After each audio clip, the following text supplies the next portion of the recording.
Welcome in, everyone, to Flyover Footy, a fallout and a victory. Santi, it feels good, doesn't it, to be back at Fallout?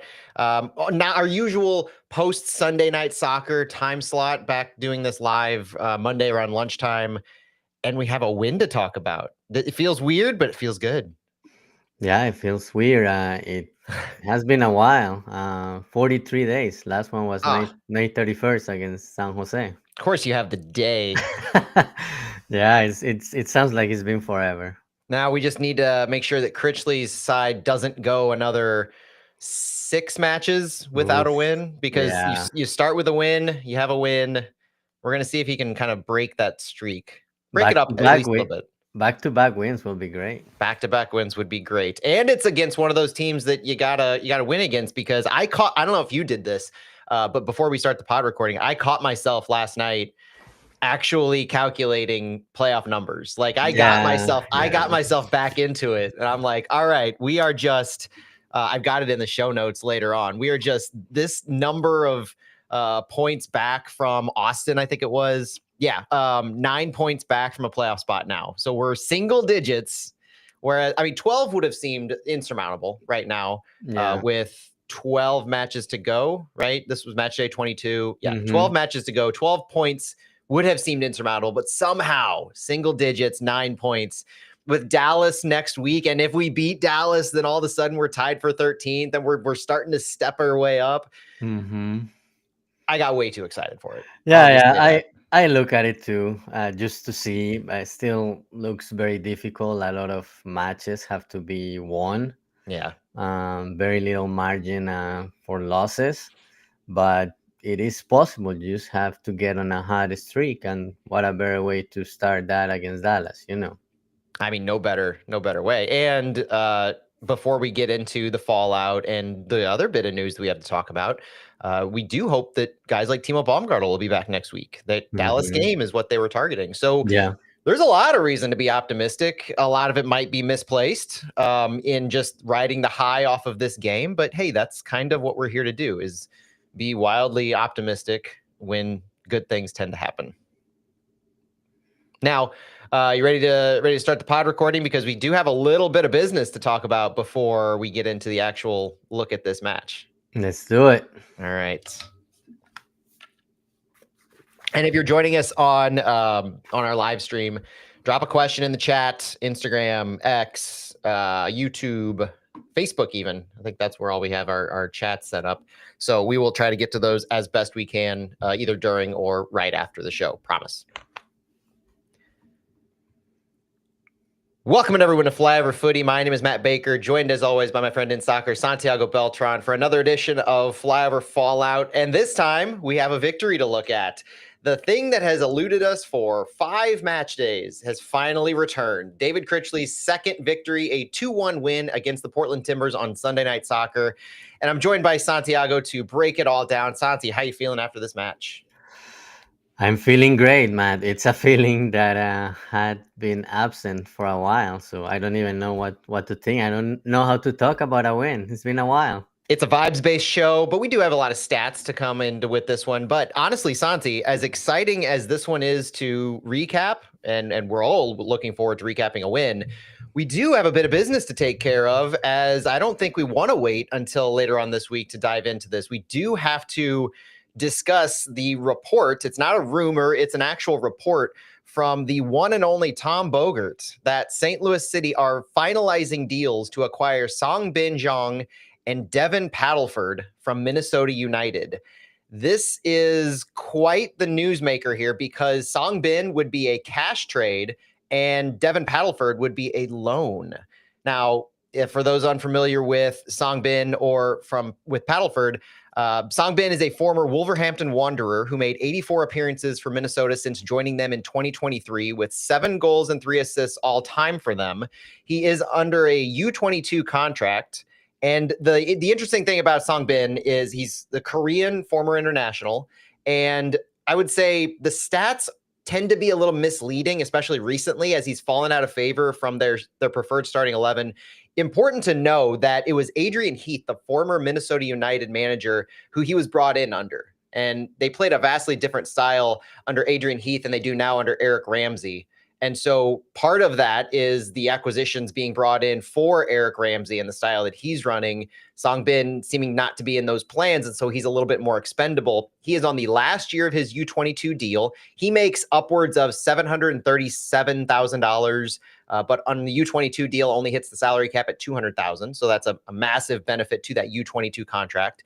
He is under contract through this year with an option for next, where the U22 deal would apply because of his age. So there's a lot to like about bringing Songbin in. He's a forward. He can play all the forward positions. He's creative, good with the press, and a lot to like about him. And then on the other side, Devin Paddleford is a little more, I would say, perspective. And the report of him coming in on a loan is fascinating. Now, Paddleford has alternated between Minnesota United 2 and some spot time appearances with Minnesota. So he's only, I think it was, how old was he, Santi? 19, 21 years old. He's younger than Songbin. I don't have it in front of me right now, but with his position on the team, on the sub being 24, Paddleford being 22, with Paddleford's position on the supplemental roster, he would seemingly slot into the supplemental roster. But because he's on loan, it makes the question, you're bringing a player on loan, and we've done this multiple times in the past with Betcher, with Horn, with Wallum, and they all immediately see playing time, because if you're bringing in a player on loan, you're wanting to play him while he's here on loan. Now, the question to me is, Paddleford coming in, a left-sided defender, would he slot in immediately to City? Is that where they're projecting him? Or do they bring him into the supplemental roster almost as a trial, where they're intending to get him time with City 2 and then see what they have with him going forward, if they want to maybe pick up a purchase option if one exists, or maybe they're just wanting a body for City 2 at that higher level to get City 2 through their playoff push, and they're taking from City 2 in some regards, like Jay Reed or Yaziel Arosco. Maybe the intention is to sign Arosco, and then you have Paddleford come in to take it. I don't know. There's a lot of talking. Now we're talking. There's a lot of nuances to this, but what do you think about both of these guys? I think I haven't thought about Paddleford the way you mentioned about maybe being City 2 and as a way to replace Jaciel Orozco if he's signed for the first team. But I like that thought a lot.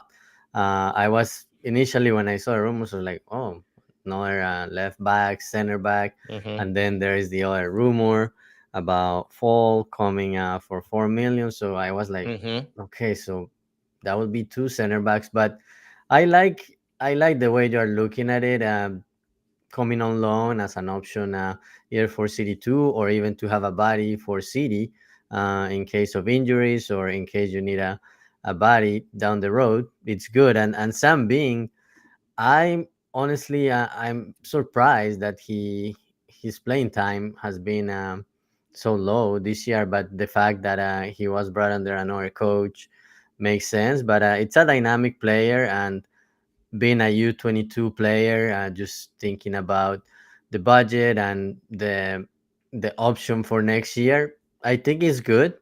If he plays and doesn't fit the system, you can just not pick up the option and look at other U22 options for next year. But if he fits right away and he's a good contributor to a team, you have the option of keeping him for next year to fill one of your U22 slots, which is something that personally I really like. I always talk when I can about those U22 slots being unused, and using them in an offensive player especially is something I like.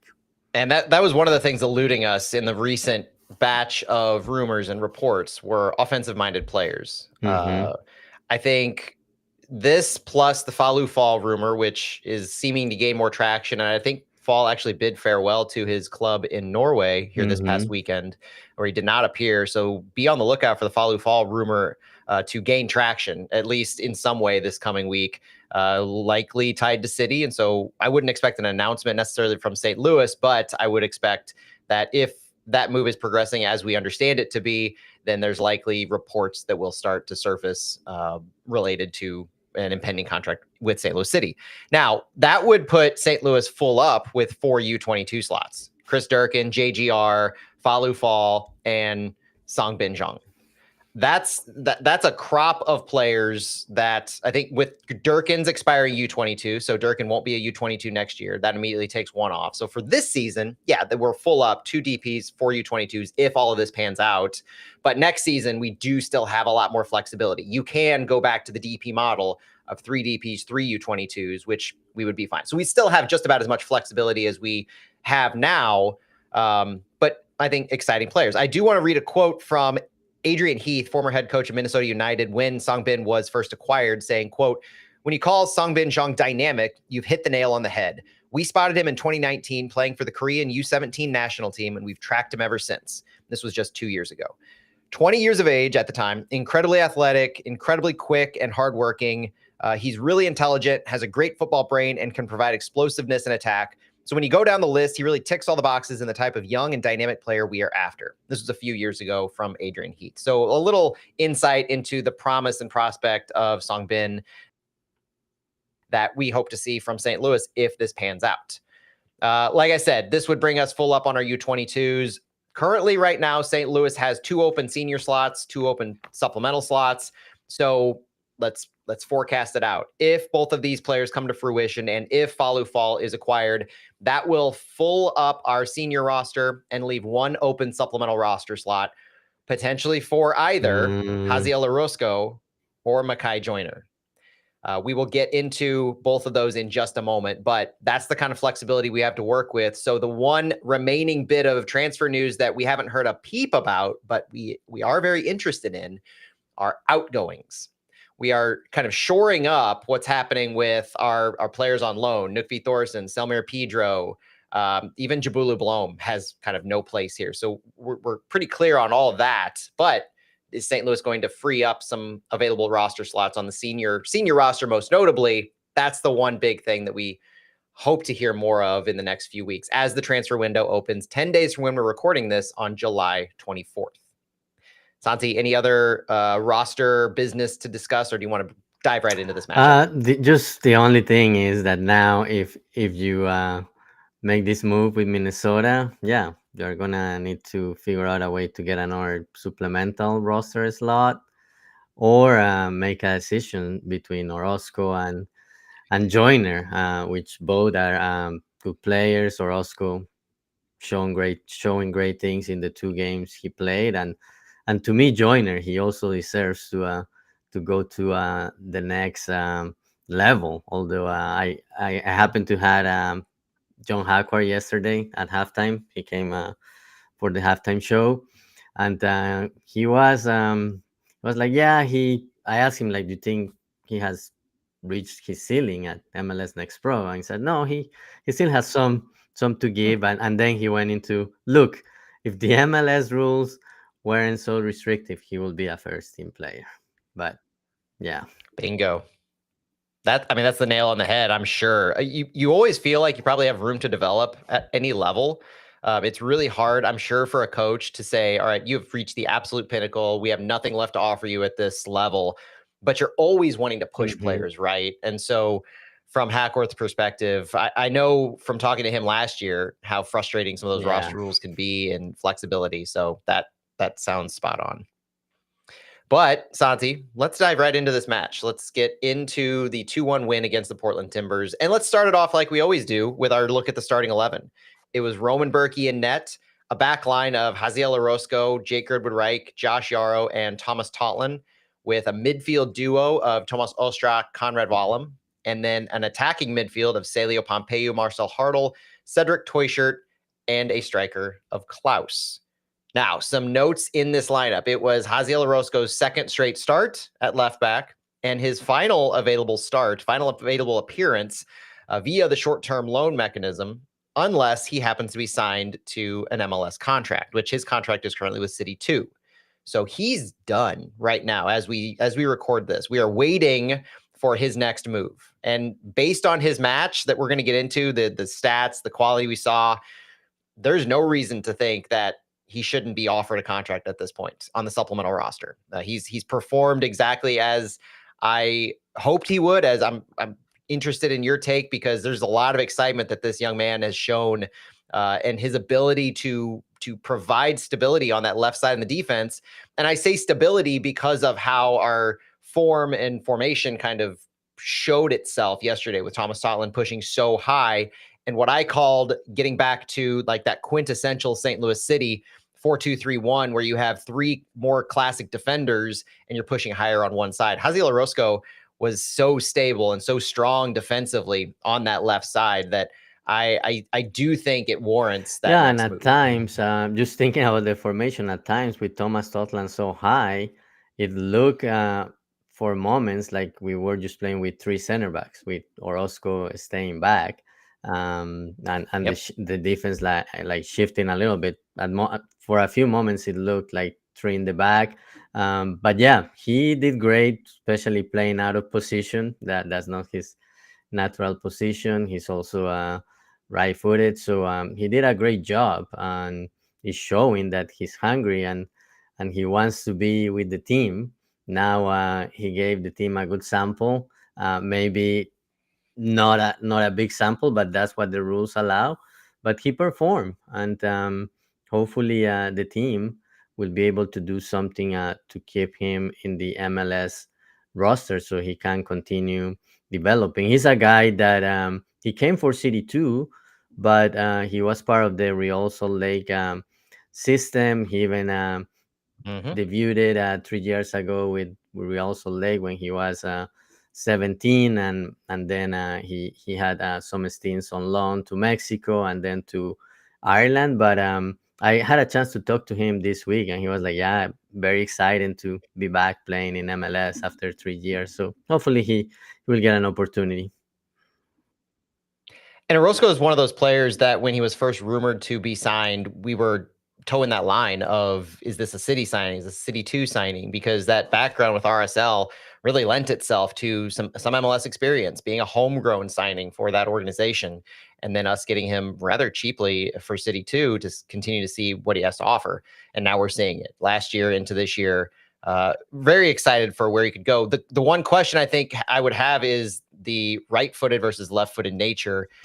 Knowing some of the rumored and reported interests that we've shown on defenders for this transfer window, all being Hmm. left-footed defenders, you do wonder if that's a priority, and that could be one of the more limiting factors, at least with him at left back, because I think if you go three in the back, that Yeah, is less of an issue. Maybe it's less of an issue if you're running this kind of style with four in the back, where you're intentionally moving Thomas Totland up on the right so often that you're more or less morphing into three in the back. But I would hope that quality would win I out no agree. matter what. You're not wanting to pigeonhole yourself into requiring a left back to be left-footed, because if there's one thing I think that has been a constant through 2.5 seasons at St. Louis City SC is that we have struggled at that left back spot to find consistency.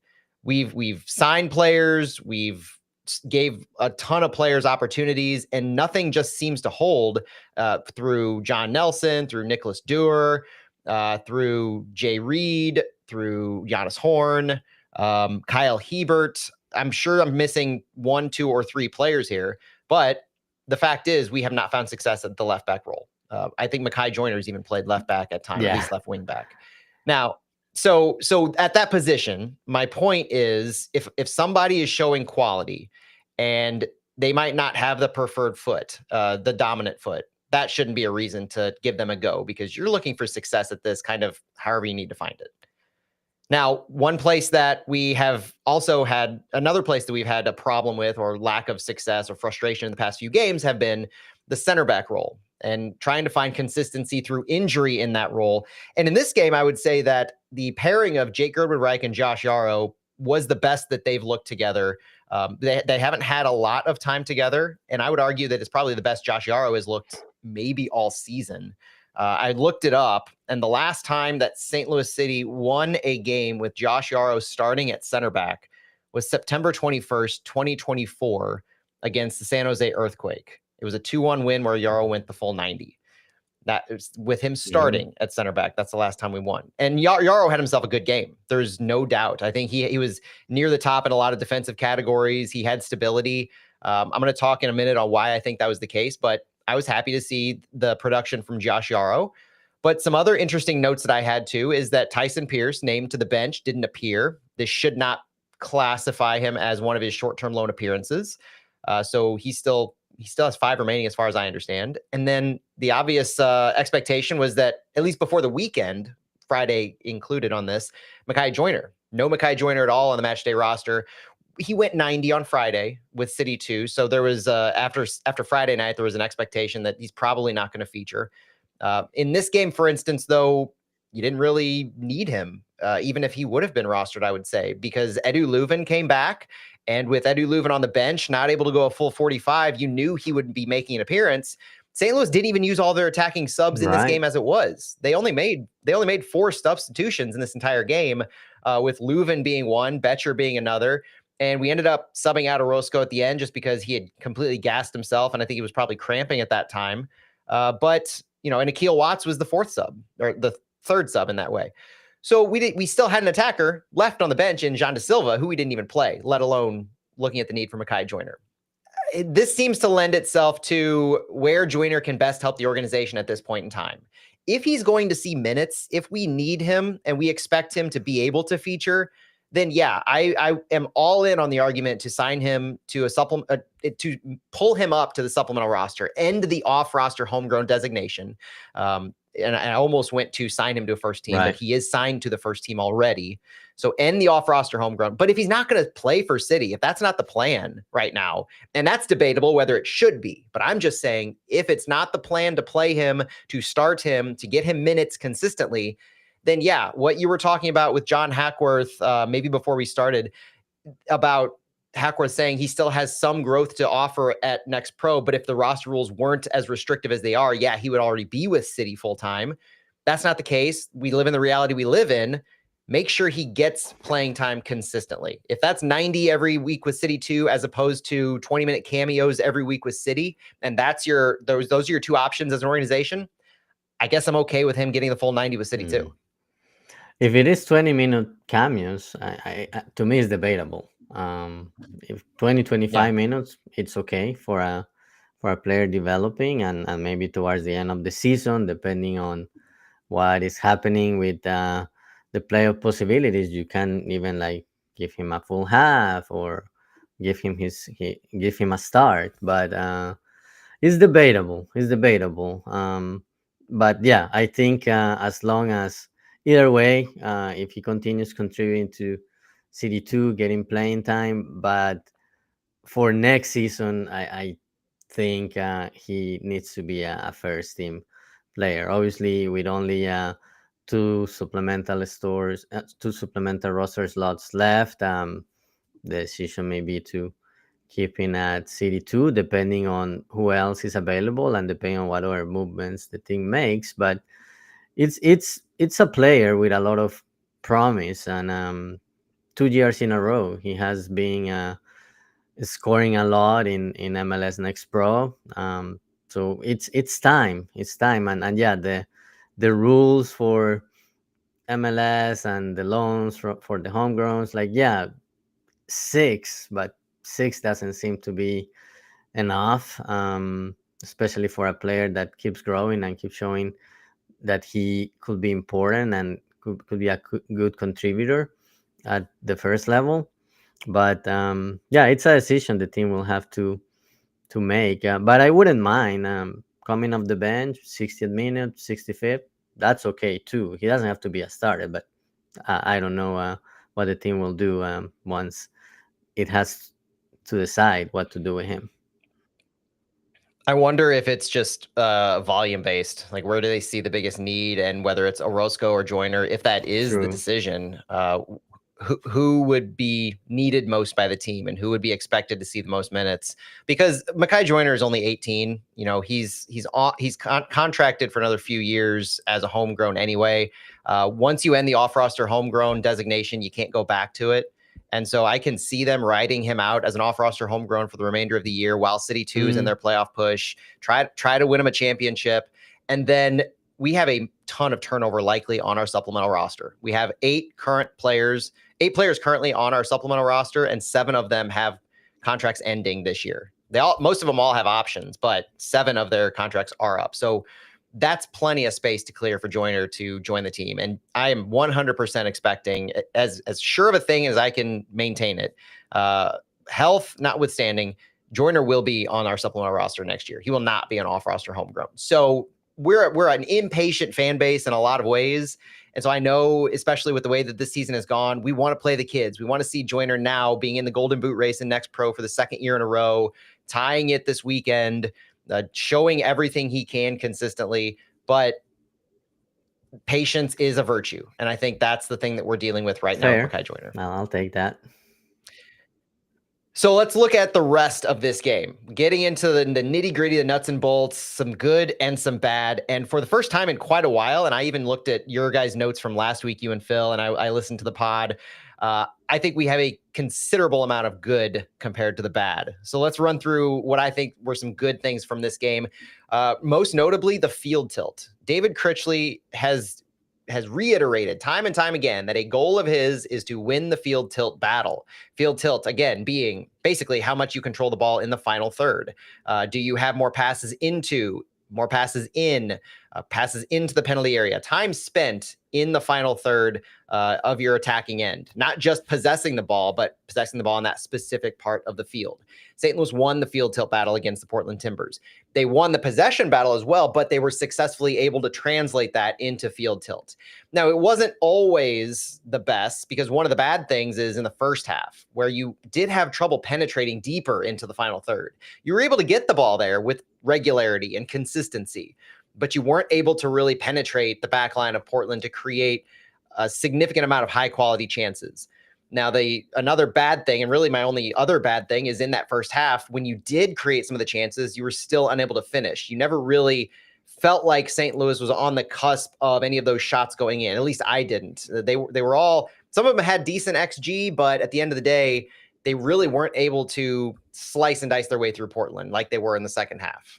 But when it comes to field tilt, they were getting the ball there. And that was, I would say, when you look at this game holistically, that was the first step, is prove that you can get the ball into Portland's attacking third, keep the ball there, and then you're going to have to figure out a way to be creative, which they eventually did. But a byproduct of this is the way that St. Louis maneuvered up and down the field is I felt that they were taking a lot of pressure off of their center backs, off of their defense.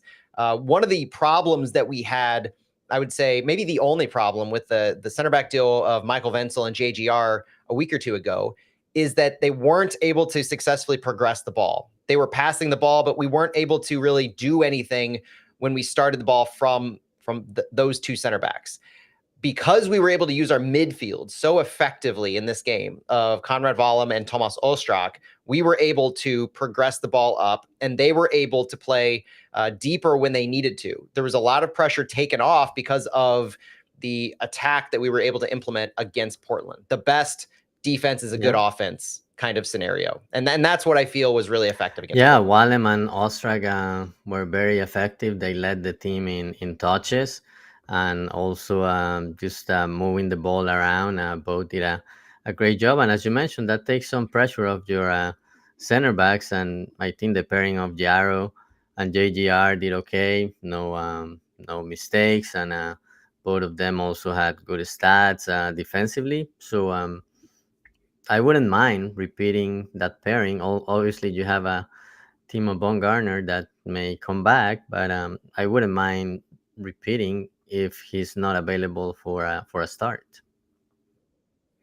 Yeah, and with next week, the Edu Leuven's availability will be a question again, being an away match. But even regardless of that fact, the confidence I have in the midfield duo of Konrad Wallem and Tomas Ostrak has taken a meteoric rise after this one. Both of them have shown historically that they are really good ball handlers. Both of them have shown that they can be creative in what they do with the ball and off the ball at times. But I think more often than not, they were also strong defensively. They were a good duo, a good pairing. If you look at the average passing map, the passing network, and average positioning of this one, you see our midfielders are essentially on top of each other. And if you look at this without having watched the match, you could say that seems like a problem. But having watched the match and having watched a replay of the match, I see it as complementary. They were spending so much of the match helping each other, both up and down the field and left and right, covering for each other, moving dynamically. At times, Volum was on the left. At times, Ostrak was on the left. At times, they were both swapping who was the 6 and who was roaming as the 8. I felt like it was a good pairing that they were able to communicate and move effectively throughout the midfield, because there's so much space in the average positioning between the front line and the back line that this is part of why we were taking so much pressure off of our defense, off of our back line, is you had Haziel Arosco over on the left, who was helping out our two center backs, JGR and Josh Yarrow. But at the same time, you were so effective through Ostrak and Volum at keeping the ball in the attacking half, keeping the ball moving forward and creating turnovers from Portland at the midfield type area, that middle third of the field, preventing them from getting into our defensive final third so often. So this passing network, this average positioning map, really reinforces the importance and how strong Volum and Ostrak were together. The other thing that I think was really important to note about Ostrak and Volum, and Celio even falls into this category, is how we were able to progress the ball so well. Looking at what made us so effective in moving the ball up and down the field, and it was progressive carries. There are not many games that you could look to St. Louis City SC as a good carrying ball club. This was one of them. Arguably, to me, our 3 best dribblers on the team are Conrad Volum, Tomas Ostrak, and Celio Pompeu. Marcel Hartl probably is in there, though, as we've talked before, I would rather not see him need to carry the ball so much. For these 3 players, I'm going to toss out a couple stats, Santi, to reinforce just how well-oiled their carrying was in this game. Conrad Volum averages 81.8 yards per 90 for his progressive carries. That's carrying the ball from wherever you start towards the opposition goal. It's not total distance carried left, right, back. It's just forward towards goal. Progressive carries. Conrad Volum averages 81.8 yards per 90 in progressive carries.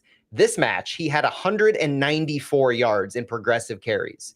And he has been playing a lot more recently as a midfielder, even as a left winger or a right winger. You have opportunities to progressively carry the ball. You're given the space if you're able to make that work. So this isn't Conrad Volum usually playing up front and now he's playing back, so he just is afforded that. No. He often gets the space and opportunity. This match was just so effective. Averages 81.8. This match, he had 194 yards in progressive carry. That's absurd in how effective it was in comparison to every game he's played before. And Tomas Ostrak and Celio Pompeu had similar rises in their average. So Tomas Ostrak averages 127 yards per 90 in his progressive carries. He had 170 in this match. Celio Pompeu averages 117 yards per 90 for his progressive carries, 170 yards in this one. All 3 of these players had space for days and took it, or in Tomas Ostrak's case, one of the goals that we'll talk about in a minute, created space out of nothing with his progressive carries. This is how St. Louis was effective in moving the ball up the field. It was partially created by the fact that Portland, not unlike other teams that have played St. Louis in the recent past, have not been willing to engage in the high press as hard. They've been giving us the ball and saying, beat us with the ball. You try to create space between us because we're going to take away your lines. We're going to take away your passes. And we haven't been good at adapting to that from a full game perspective. This game we were able to show that we have the ball handlers. We have the carriers that can beat you if you're not willing to engage us in press. So finding that other way to win with the players that we have available was a huge strong point for me. Yeah, it was a great performance by Volum and Ostrak in center midfield. And not only the distance, but Volum and Ostrak were up there in number of progressive carries. They led that stat too. Celio was also up there with them. So yeah, it's great to see that some of these players are finding a way to help the team. And yeah, those are not their ideal positions, but I think with the way they work together and rotated, who was the 6, who was the 8, they are trying to find the best out of each other and adapting what they can do for the team to also what the team needs. Santi, I've got a few other positives from the game, but I want to get to them as we discuss this one because they are more in line to how we performed during the game flow. This game started off pretty strong from St. Louis. 3 shots in the first 10 minutes. There was a pretty good opportunity by Thomas Totland at around the 6-minute mark. So St. Louis came out strong. They clearly wanted to get that first goal. Like I talked about this past week, one of the most important keys to the game would be getting out in front, scoring a goal first, because St. Louis has not shown so far this season that they are able to come from behind to win a match. So one of my keys was you have to come out early. Not just coming out early, but this volume attack. Be on the front foot at Energizer Park. And it started off well, but then it kind of fell back into you might play well for 80, 90% of the game, but it's that one moment that's going to bite you. And at 19 minutes on Portland's second overall shot, first shot on target, it did bite us. This one was not too surprising to me in how it unfolded, because this is the type of goal allowed that St. Louis has just struggled with. It's making choices, it's being decisive, and it's being scored on in transition. At the 17:30 minute mark, there was a throw in. Portland had this throw in was from the far side. If you're watching the camera angle, Portland had a 9-pass sequence in this, and it stretched St. Louis's defense because we did try to high press on this throw in. We sent numbers high, created a ton of space in our midfield. Portland ends up passing the ball across the field horizontally 3 different times. They go from St. Louis's left to right, right to left, and then back left to right, finding David DaCosta cutting through our midfield. And honestly, it seemed to catch Tomas Ostrak a little too tucked into the central midfield, because earlier, like I said, Ostrak and Valum, for the most part, did a really good job of communicating and coordinating their movements so that they had these midfield spaces covered. But when you extend the team out that vertically, high pressing, and Portland is able to then pass the ball back and forth and quickly strike up the field, you're going to separate the team out a little bit, create that space in the midfield. And it got behind Ostrak just a little bit too much, leaving the defensive right channel exposed. And David DaCosta, the player that I talked about on last week's preview, the DP all-star for Portland, took that space, ran with it, did what an all-star is supposed to do, created that beautiful shot for himself as the defense is falling back once he gets past the midfielders, and he makes it 1-0. Was this goal expected by DaCosta at this point? Because it was beautifully created. It was a good play by him, but it was one of those things. You mentioned those options the team had during the first 10 minutes, and I was like, okay, we are not converting, and this may come back. Portland has talented players. They just need some space and a play, and they can score a goal, and then the game can change. And that's what ended up happening. Mm-hmm. And yeah, he made a good play, but to me, and yeah, the all the touches and the way Portland moved the ball stretched St. Louis. But when he received the ball, like there was also some hesitation from the defense to see who could go and pressure him, and they decided just to stay back and gave him the space to shoot. Obviously, these are plays, specific plays that the next day is easy to look at, and I'm sure the team will analyze that and maybe learn from it. But to me, like, there was some hesitation and ended up leading to him creating the shot. I do think also this speaks to the trigger points and the push presses that Simon Betcher talked to us a couple weeks ago about, really reinforcing that when St. Louis presses, they have to press as a full team. And when they're not successful at it, they all have to realize, they all have to understand what to do when you're falling back after they've beaten a press, after they get into that second line, once they pass the Klaus, Betcher, Hartl line, and they get into that right back, left back, midfield line, the middle third of City, and what St. Louis City needs to do, how they need to track back. And the attackers are then responsible for helping to stop the ball movement. Midfielders falling back a little bit.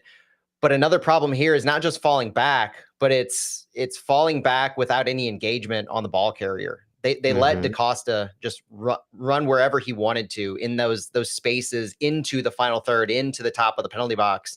And with a player like that, he can curl the ball really well, like he showed against Berkey. Berkey never had a chance with that. And so it's a combination of understanding when the press is beat and what you need to do falling back, but also, even while you're doing that, what your responsibilities are in engaging and providing some pressure on the ball carrier to make sure, especially with a player of that quality, like he should have been patient zero on this one, who you make sure does not get an opportunity with the ball. if you have to divert whoever you need to, if JGR needs to step up as opposed to falling back, maybe you have to do that. And yes, obviously it's looking at this from a Monday morning quarterback type thing, but this is a player, and these types of players, these designated players, are players that you have to show respect to. You have to know what they're capable of. So I'm sure that's part of the tape. I'm sure they're looking at that. When you go to play a team like Dallas, that's going to be important to remember. When you play Nashville, it's going to be important to remember how these individual high quality players are going to hurt you, because they both have a few of these types of players who are going to have the same impact as David Acosta. Yeah, next week at Dallas, Lucho Acosta. Exactly. Yeah, right there. I mean, same, if not better, type of a player. Now, in the rest of the first half, we had 4 more shots, 3 on target during that period of 28 to 40 minutes. Portland finished taking a little bit more momentum, I felt, in the half. They definitely took a little bit more possession of the ball later in the first half. But overall, this first half was controlled by City. It was that one sequence, that one moment that changed the game, but that's kind of how St. Louis City's season has gone. It's fine until that one moment where it breaks everything down. Now, we did have those difficult issues getting into the deeper areas of the final third, but we did an overall good job preventing Portland from finding many chances, save for that David Acosta. Just that one poor moment changed it all. And the stats reflect this. This field tilt started off by St. Louis winning it in the first half. We out-touched them in the penalty box 17-5 in the first half. We had 80-37 passes in the final third advantage. I mean, these are a 57% possession went to St. Louis. Significant time on the ball and in those dangerous areas. The question for St. Louis after the first half is, you had this overall good first half. You did what you needed to do to get the ball into dangerous areas. How can you be a little more creative? What do you need to do to find better shot opportunities? And I felt in the second half, St. Louis started off incredibly strong. Marcel Hartl creating a couple chances himself before what he ended up finishing at 54. I thought St. Louis did overall a really good job jumping out in front.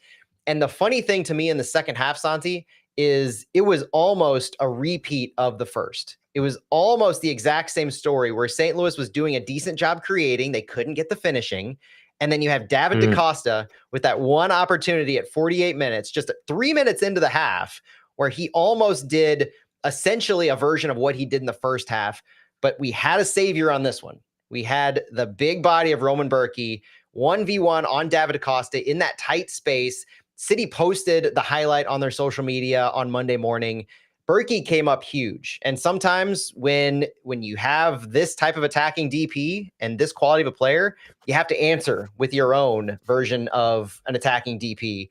And for us, it was that was a great save by Berkey and definitely kept the team in the game. If you go down 2-0 at that point, it will have been a different story. But yeah, Berkey has done a great job keeping the team in the games and showing his quality. The first goal, it was a good shot by Acosta. Not much he could do, but he had, besides this one at 48, he had at least one more that he kept the team in the game, and that's what you need from your designated player and goalkeeper. He did what Portland needed him to do. In the second half, though, it got wild. It got wild, and it got wild quick. Starting at 54, this was Marcel Hartl, and it was after a Portland goal kick. City won it in our zone. Berkey let it out, but the flowers for this play, obviously they go to Marcel Hartl for scoring the goal, but they also go to Tomas Ostrak.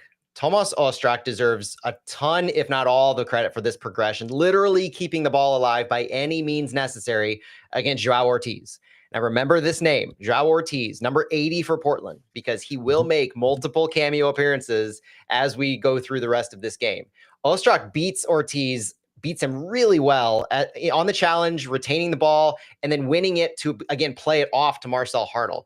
He gets it off to Hartl in transition. Hartl plays it over to Salio wide left, and then Salio creates enough space to give Hartl a quick cross into the box, and apparently it hit a Timbers player because they didn't give Salio credit for this in the official stats that I saw for an assist, but Hartl was able to recover it for a hard strike at point-blank range from a very tough angle. So this wasn't just Hartl with an easy ball right in the front of the net. went flying past Maxime Crepeau, the goalkeeper for Portland Timbers. There was frustration being unleashed, I felt, in this goal by Marcel Hartl to tie it up at 1. It was Hardell being at the right place and staying patient with the play.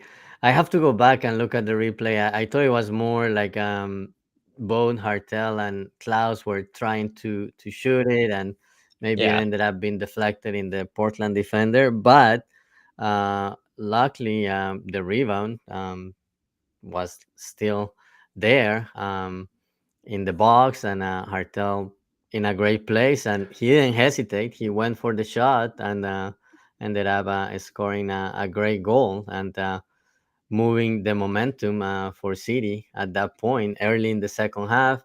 Tight game, and Mara, something I forgot to mention when we were talking about the beginning of the game.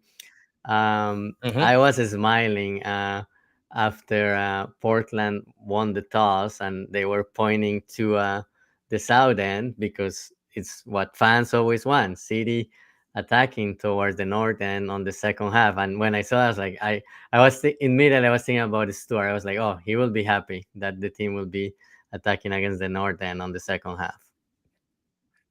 Absolutely. Now, I said that I think it was unassisted. Now that I'm looking back at it from this morning, when we're recording Monday afternoon, this morning it was listed unassisted. I think yesterday they listed Salio as an assist. Today they actually have Klaus as providing the assist to that one, because it might have tipped off of Klaus in the fray.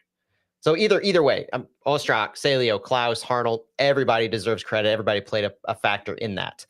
And it wasn't long before the next big sequence, probably the biggest sequence in the entire game, happened. And for me, Santi, I want to direct this one. I want to start this sequence at 58-10, because I think that's when, to me, this entire thing began for the second goal. Joao Ortiz, right? The number 80, the one Ostrak made look silly just a few minutes prior leading up to the first goal.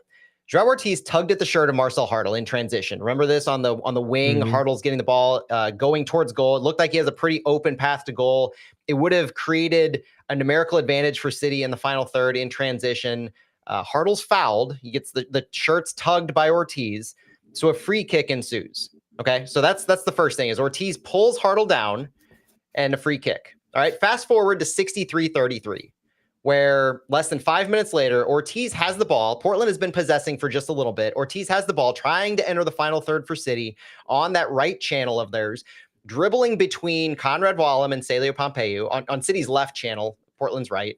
Conrad Wallem absolutely bodies Joao Ortiz. Shoulder to shoulder, perfect tackle, taking him to the ground, winning the ball with a clean hit. Celio recovers that ball, goes from final third to final third. He dribbles the length of the field until he's slammed to the ground by Kevin Kelsey, the big 6'4" Timbers forward. A foul is called on that one. And while Celio's being attended to, Edu Leuven's getting ready to sub in. Kevin Kelsey does this little tap to Celio on his shoulder, which really irked a lot of City fans for the aggressiveness to an obviously injured player. But when this is happening, Edu Leuven is already planning on coming in with some subs. So you see the sequence of events where Ortiz pulls Hartl down, Conrad Wallem bodies Ortiz, Celio picks up that ball, Kevin Kelsey bodies Celio down, gets called for the foul. That foul is where the game changes. So now that we're caught up in my version of how everything fits together, 65 minutes, you get some subs. So Celio's down and the subs are coming on. You get Omir Fernandez and Diego Chara coming in for Portland. You get Edu Leuven coming in for Tomas Ostrak. And then when it's determined that Celio can't continue because of a shoulder injury, you get Simon Betcher coming in for Celio. Like for like in positioning, Betcher comes in only because of the injury, and Leuven came in as a planned sub for Ostrak. But then that next play, the immediacy of what happens next is Edu Leuven is the one to take that free kick from when Celio goes down. Edu Leuven takes the free kick. Edu Leuven goes for it. He goes for goal in his first shot, first appearance back, and it's blocked by Maxime Crepeau just to Marcel Hartl. The ball falls just to St. Louis's left, Crepeau's right. Hartl gets it. I think he tries to shoot, but it ends up going clear to City's right. The ball's played with a couple passes over to the right side, creating some space. And then it's Conrad Wallem with the absolute dime of a cross, far post to Marcel Hartl, burying it from almost the same spot he was at for his first goal, this time with a header that makes it 2-1 City. That was amazing, and I love how he stayed after recovering the ball and trying to make a play. He stayed on that left side and waited to see what happened. It was kind of the same spot from where he scored the first goal. But yeah, just the patience to stay there and see if the team could get across. On the press conference, don't remember who mentioned it, but it looked like City had identified something, some type of weakness in Portland when you cross the board to the ball to the far post, and that's what Marcel Hartel did. He stayed there. At times when you look at the replay, you don't see where he is on the frame, but then when the ball is crossed, he was there waiting for it. So yeah, that was a great sequence, and City is staying patient when Marcel's ball went to the right side, and a couple of touches from Totland and Wallem, and then what a cross by Wallem to find Hartel, and then City Park was happy, exploded. I got excited too, not City Park, Energizer Park. My bad. Going back to the old times, but yeah, it was just all excitement. It's still a lot of game to be played. It's not like the team scored like towards the end, so you still have to manage the result and defend it. But it was great to see the team coming back from being down 1-0. This has not happened in a long time. The last time the team was down and was able to come back and get a win in MLS was in 2023 when it beat Minnesota at Minnesota. That was towards the end of the season. Last year it beat Dallas Leagues Cup at Energizer Park, but in MLS play has not happened since 2023. I was actually at that game. I did not realize that was the last time that happened, because that was a monumental. I remember going crazy during that match. I think, didn't Jablou Blom score a goal in that game? Yes. Jabulo Jeez, Blom that takes scored us one, back. and then Klaus scored the 2-1. Whew. Wow, thanks for that history lesson. On your note about the analysis from David Critchley, it was Marcel Hartl post game that said it was an amazing cross from Conrad, but this was one point where Critch told us at the halftime that from this area we have to focus on taking crosses to the second post. And I mean, great effort from the coaches that they see that, and Conrad did an amazing cross. So that was a halftime. That was a halftime speech, a halftime adjustment, a tactical, hey guys, keep this in mind, that came directly from David Critchley. So I mean, that's good insight into what's going on tactically at halftime into the second half, what the coaches are seeing, and that led directly to this second goal. Good shout out on that, Santi. Later on, after that goal, we had some more subs come in. Akil Watts for Cedric Toyshirt, which was the first positional change for St. Louis at 82. Moved Betcher to right mid. Wallem moved up to left mid, and Akil Watts took central mid alongside Leuven. You had Klaus and Haziel Orozco picking up yellow cards. And then 90+5, you had Haziel Orozco come out for Kyle Hebert after looking gassed at the very least, but I think he might have had a cramp because he was calling for the sub in the play prior. Yeah. If you were watching him on the field, he gave the rotation assigned to the coaching staff. He collapsed right before he went on just to make sure that they actually stopped play. But you said it, Santi. This was the club coming from behind for the first time in MLS play in almost 2 years, but even more so than just coming from behind, they saw out the win. And it wasn't just on the score sheet. Yeah, they maintained the win.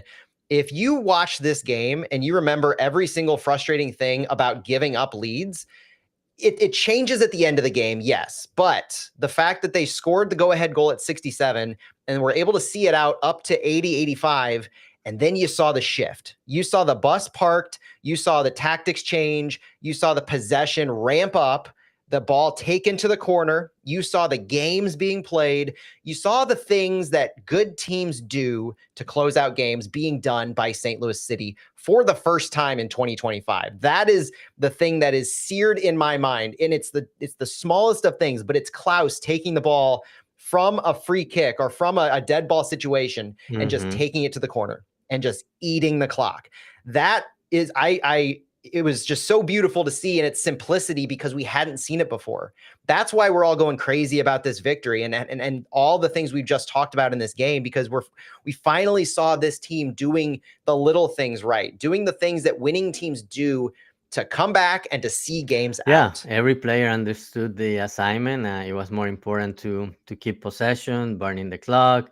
Also, like a lot the substitution when Akil Watts went in, because at that point you needed to reinforce the defense. I actually wanted that substitution to be made earlier, but I guess there was a lot of time left, so it's still time to maybe trying to find a third goal. But the team understood the assignment. Critchley also understood. Okay, we need to secure the 3 points. Made the substitution, and then all the players just instead of being selfish and trying to find a space for a shot, just go to a corner, maintain possession, keep touching it away from Portland. That was very good. That was a great team effort. And there's a lot of players that you can credit for this one. Marcel Hartl was man of the match for this match. He played 90 minutes, scored 2 goals, had 1.42 XG, 0.57 expected assists, a 92% accurate passing rate, 70 touches, which was 4th most in the game. When you talk about 70 touches, you think of probably a team leader for St. Louis City. No, Marcel Hartl was 4th on the team behind Conrad Wallem, Tomas Ostrak, and Jake Girdwood Reich. Hartl also had 3 passes into the final third, but on that Ostrak-Wallem combo where Wallem led the team, like you said earlier, 95 touches, Ostrak had 80. They both had some elite passing. Ostrak actually led everyone with 94%, or Ostrak led the midfield with 94% passing, 93% passing by Wallem. So both of them keeping really good control of the ball. They combined for 12 passes into the final third. Top 2 touches in the game. Both were fantastic in progressing the ball with their carries, most notably, like I said. And this shows their passing, as long as it was or short as it was, distance-wise, accurate. Josh Yarrow also deserves a lot of credit. We talked about him at the beginning. 98% accurate passing. He had the most accurate passes of any player who played more than 45 minutes. 98% is fantastic for ball control. 4 clearances, 3 interceptions, 6 recoveries for Josh Yarrow. Haziel Arosco, I mean, we talked a lot about him already. 93% accurate passing, 2 blocks, 4 clearances. He tied with Yarrow in the lead for clearances, 7 recoveries. I think he topped the game in that. Won 6 of 11 of his duels. I mean, there's a lot to like about this defense, and probably arguably the best balanced performance from St. Louis under Critchley. We had a similar XG to XGA, expected goals to expected goals allowed, against San Jose. But I would say that because this was a better defensive performance and you had a consistent number, 20 shots led into this offensively, this felt like the most well-balanced attack and defensive full game performance the city's had. Yeah, and it made me think. I think it was last week. He said he was asked about having a complete performance for 90 minutes. I said, yeah, when we find that is when we will find 3 points, and there you go. Bingo. And honorable mention to a guy like Cedric Toyshirt. I felt that this was one of Seti's best matches in quite a while. You know, he didn't quite get back to goal scoring form, 0.38 expected goals, 0.09 expected assists, but he did have 9 touches in the opposition box. I think he might have had 10 passes into the opposition box. He was finding space and he was finding others well. You saw a few shots that he had where he was frustrated, but I think in general, this gave me confidence for Seti going forward. He hasn't found net yet, but I think he did enough for other players facilitating and creating that it was a better performance, at least for him. And it gives me a lot more confidence that a Salio, Hartl, Toyshirt, Klaus attacking foursome is as good or can be another option from Betcher. I mean, St. Louis now, we don't have, to me, an ideal 11, a best 11. We have a couple combinations that can lead into it. And this 4 rivals Betcher being in there as probably our 2 best options for. Yeah, he definitely Toyshirt definitely looked better than previous games, especially towards the end when Portland basically threw the kitchen sink and left a lot of space. He had 2 or 3 plays where he carried the ball and had good passing. I'm still concerned a little bit about his form. Sometimes, at least to me, he looks tired. But he played the whole almost the whole game, and when Portland was in that attacking mode towards the end. He was able to find a space, and but for moments he looked tired, but not toward. I guess with Portland tired and also throwing the kitchen sink, he looked a little bit better and was able to create some plays and a space. But I don't know. I keep thinking that he's still not up there at 100%. It's possible, and definitely at training last week when he wasn't a full participant, came off during one of the drills. It kind of lends credence to that, but we'll hope we'll see where Seti goes from here. Klaus, it was interesting to me that he wasn't the focal point necessarily of the shooting offense like he had been in the past, but he was so effective at hold up play, getting the ball from the midfielders and playing the ball off to others. So it was just another way that Klaus positively impacts this game.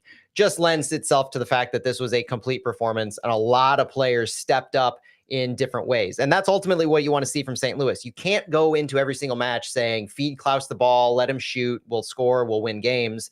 You need these performances from other players. You need Konrad Wallem to put on display his crossing ability. You need Thomas Ostrak to put on his ability to retain and progress the ball through the midfield.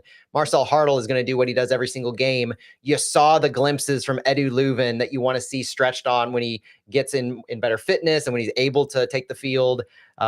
All of these things added up to, like we said, probably the best all-around performance from St. Louis under David Critchley.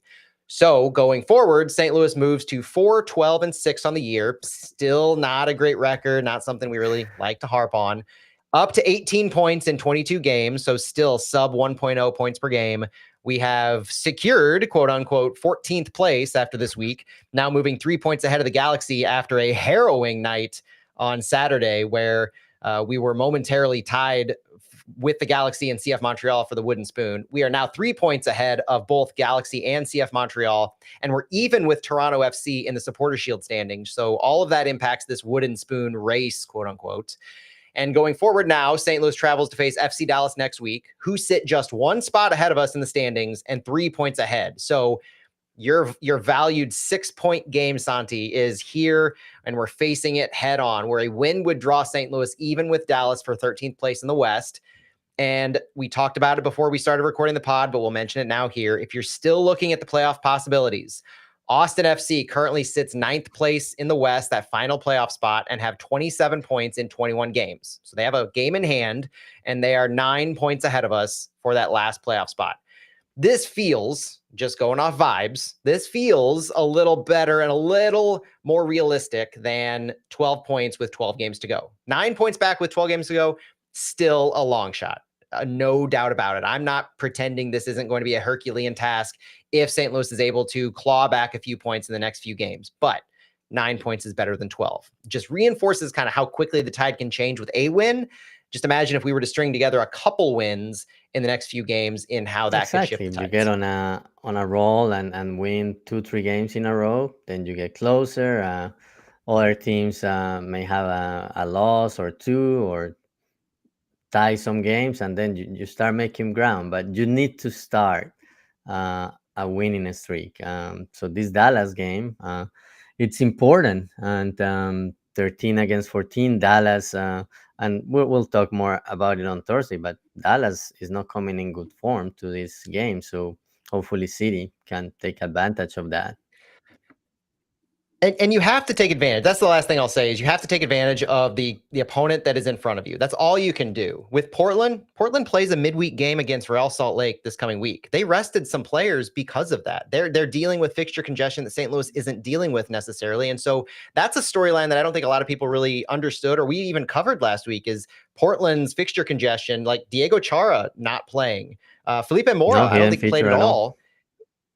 And it's because they have a midweek match. That's what Phil Neville, head coach for the Portland Timbers, said post-game is Felipe Mora didn't appear as striker for Portland because they're resting him for midweek. We have these opportunities to take advantage of these teams. Dallas is also in action midweek. Against San Jose. So you have to take advantage of these kinds of opportunities as they present themselves. And it's good that St. Louis did. That's all we're saying here. We want them to do more in the future. But right now, We're happy with the result we had this weekend, and it's a good way to start the week. It's a good way to go into this week. Santi, any last words for this one before we get out of here? No, I think that covers everything. Hopefully, the team will continue improving and stringing results. This game against Dallas, 6 points, 6 point game, probably more than that. Could be for both teams, one of those that could dictate what happens the rest of the season. So hopefully, City takes the momentum from the win against Portland and takes advantage of Dallas, who will be tired because of a game on Wednesday and also hasn't been in great form recently. So it's a good opportunity to get a back-to-back wins for the first time this not for the first time, for the second time this year.